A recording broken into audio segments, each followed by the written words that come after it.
you just talk to us a little bit about what the last month or so has been like for you? I mean, you obviously know you've been kind of dominating the headlines even when you haven't been around, and then to come here today and perform as you did. Yeah, a lot has happened, for the good and the bad. I mean, a month before, if I could say at the end of MSL, I wouldn't have thought things would have panned out the way that has happened. It's given me the time away from the team. It's given me time to kind of reflect, to look at my game, realign myself with my goals, where I'd like to go, in my personal ambitions. And yeah, I've had to find the strength and courage to keep chugging along, and keep enjoying the game. Temba, you've worked quite a bit with Jacques Ellis now. What has he been like, and how's he as a batting consultant for you? Yeah, look, Jacques has been pretty much hands-on on most of the batters.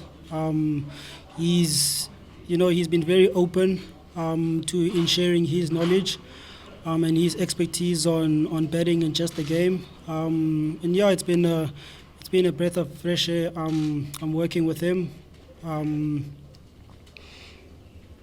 I mean, technically, there's no one who knows better than him, and we've tried to feed off as much as we can from him. So yeah, it's been wonderful so far working with him.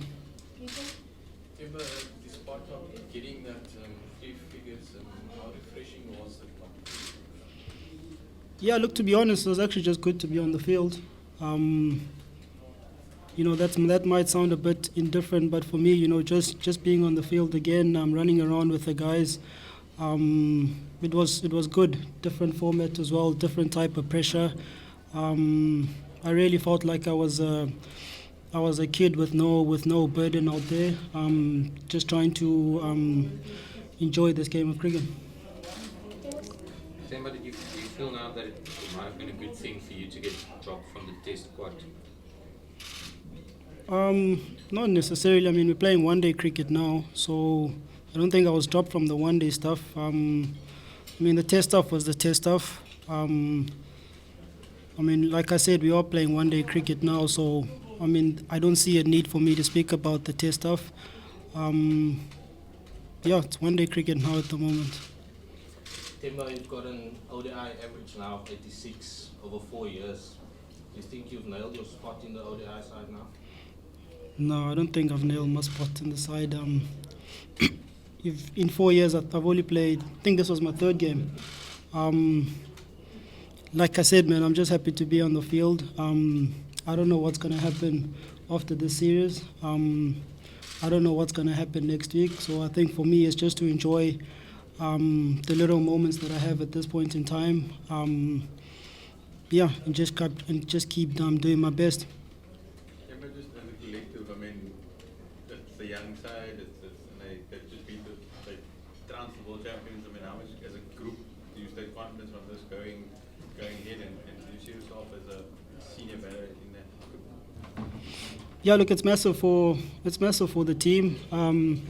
It's massive for a guy like Kuni as well. I think as younger players, we draw a lot of energy from him, and guys are really living up to the things that he say. He doesn't speak a lot. He's more of a guy that leads through his actions, and I think guys have been inspired from that. If I can look at the T20 series in India, where we also had a young side taking on a formidable Indian team, we were able to stand up head to head with them.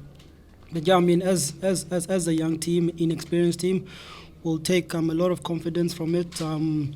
But in saying that, we know that England are going to come harder come on Friday in Durban.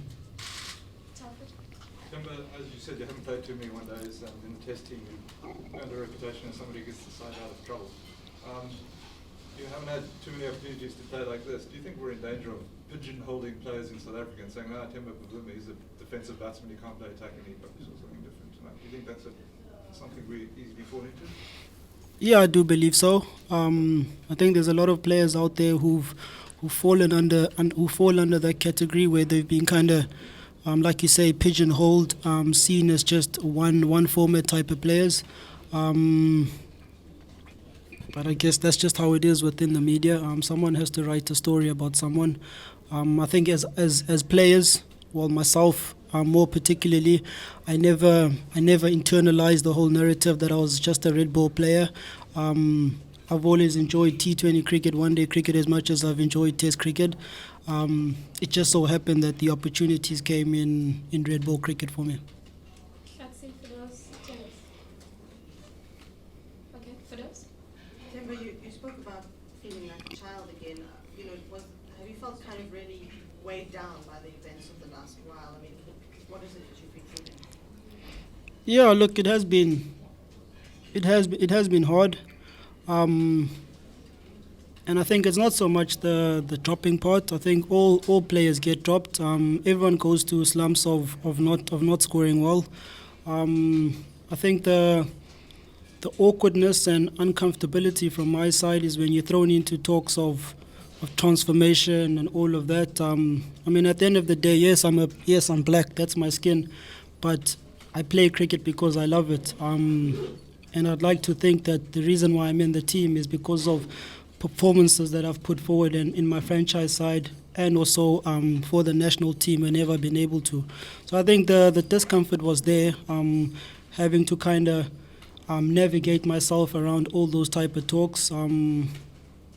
But yeah, players get dropped. I'm not the last guy to get dropped. And that's something that, as players we've come to accept.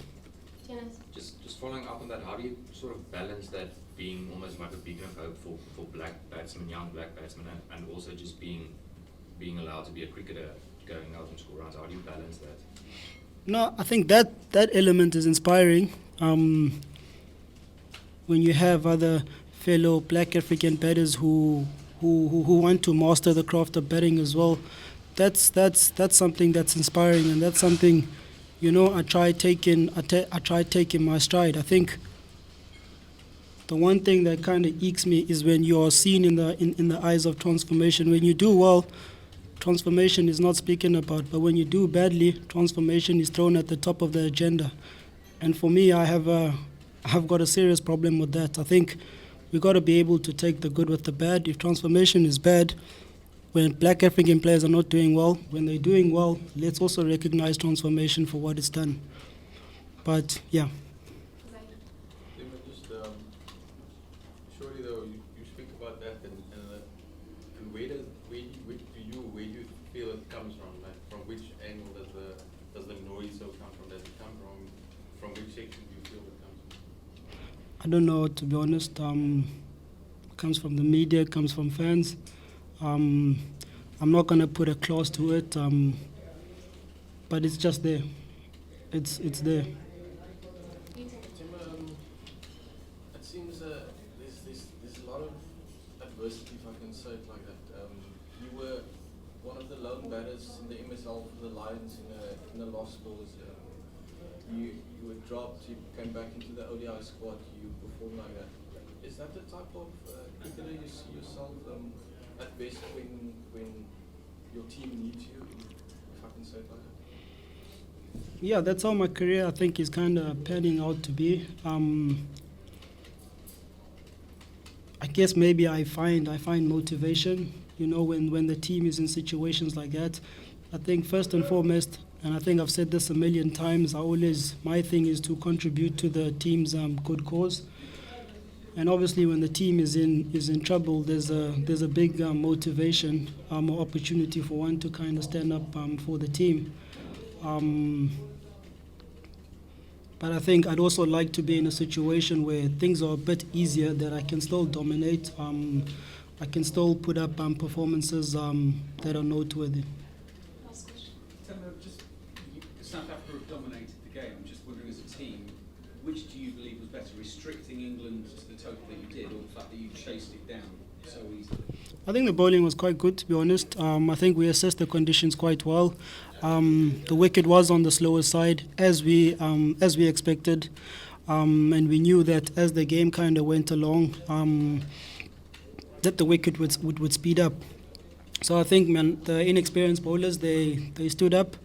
And they did a massive job in restricting a competitive side like England. And I think the batting, I think it's probably just clinical. We probably had the better of the conditions, if I can be honest. We kind of knew what we needed to do on that wicket, and kudos to us that we were able to execute accordingly with the bat. Thanks very much, guys.